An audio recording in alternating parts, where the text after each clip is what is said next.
Good morning, Chancellor, Vice-Chancellor, distinguished guests, UniSQ academic and professional staff. It is my pleasure to be standing here today. I would like to acknowledge the traditional custodians of the land on which we meet today, the people of the nation.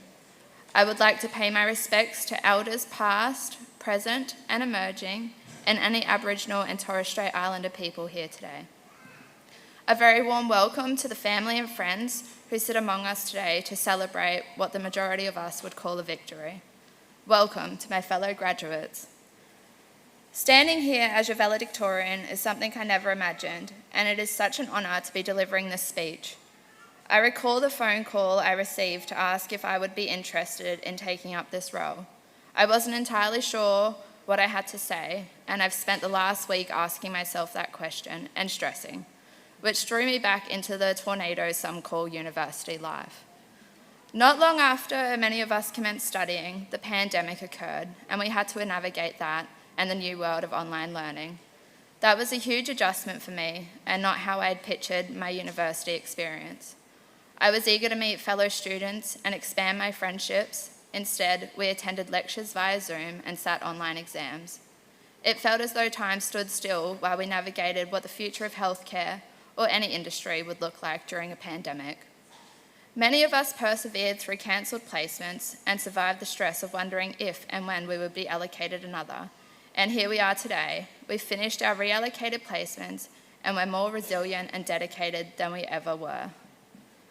No two university journeys will be the same, but I think we can all agree that we've all had and needed support to get us through the past few years. That support may have been family and friends, lecturers, facilitators, the librarian, or the placements team. For me, it was my friends and family. Some were super supportive, and some a bit skeptical. Hi, Nan and Dad, look at me now.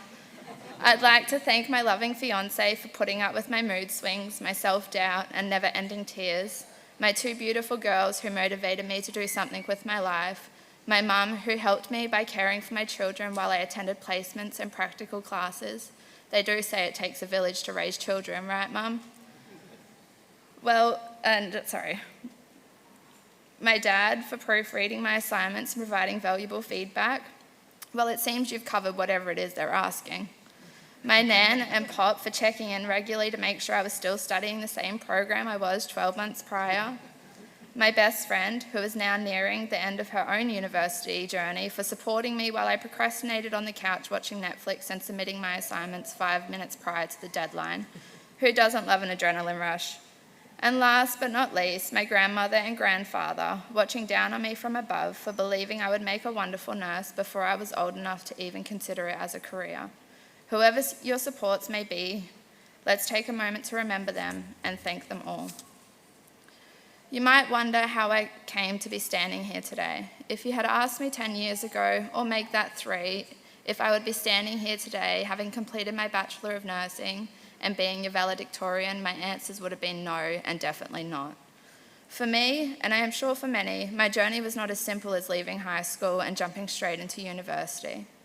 I'm a very spontaneous person, and my journey to reaching this finish line clearly reflects that. I remember the 16-year-old me trying to convince my dad that dropping out of year 12 was the best thing since sliced bread. And at that point, I was enrolled in a Certificate 3 in aged care. I told him my hopes and my dreams and managed to cut a deal. If I get a job and continue my certificate, can I pretty please drop out? I think at this point he was over the pestering and finally agreed. I found a job the next day and continued my certificate. Fast forward 3 months, probably a little generous, I quit both. Sorry, Dad. And as some parents would say, I became a bit of a wild child with no idea where I was going in life. Over the next few years, I managed to enroll into a bridging course, not once, but twice. Clearly, I was not much of a student back then. I didn't complete either of them. I then decided I would commence a diploma of nursing. Fast forward 6 weeks, I quit. And at this point, you're probably thinking I have commitment issues. Over the next 5 years, I obtained full-time employment as a receptionist, eventually working my way into accounting. It was at this point that I decided to try and advance my career and enrolled into a Certificate 4 in accounting and bookkeeping. And as you might have guessed, I didn't stick that out either. My journey into motherhood then started when I was 21, and by 23, I had 2 under 2. and that alone was a whirlwind without adding the additional stress of work or study. But there I was, 6 weeks postpartum, on the phone to UniSQ enrolments team inquiring about the bridging course so I could enter the Bachelor of Nursing. I think at this moment, I realised that I needed to be a role model for my children, and I wanted to prove to them that regardless of the path or many paths you choose in life, you can be anything you want to be with a little bit of hard work and dedication. Over the next 3.5 years, I ventured into university life and struggled with self-doubt daily. I never believed I was smart enough to make it to the finish line. There was so much blood, sweat and tears put into my assignments. There were days when I was only beginning an assignment 2 days prior to the deadline and thinking to myself, I won't be this disorganised with the next assignment. That was a lie. I think the hardest and most challenging time was my final year, where the finishing line was so close yet so far, and it just felt like one mountain after another. And if I'm honest with myself, my final year was where I learnt the most and was able to really deliver and build on the skills that developed at UniSQ. I met amazing nurses, gained so much practical experience, and I fell in love with an area of nursing I never thought I would. I probably cried the most, and a lot of my self-doubt and lack of confidence really came to the fore. But it all turned out for the best.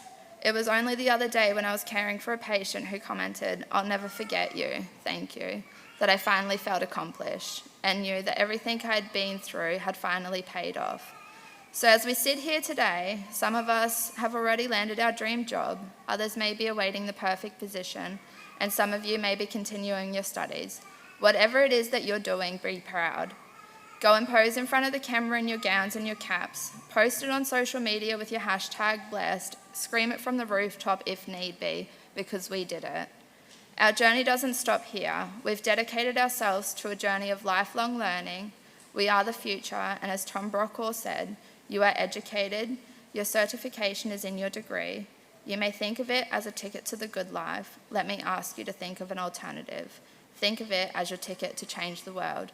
And if that's too complex, maybe Dr. Seuss will stick with you better. Kid, you'll move mountains. Thank you, and once again, congratulations.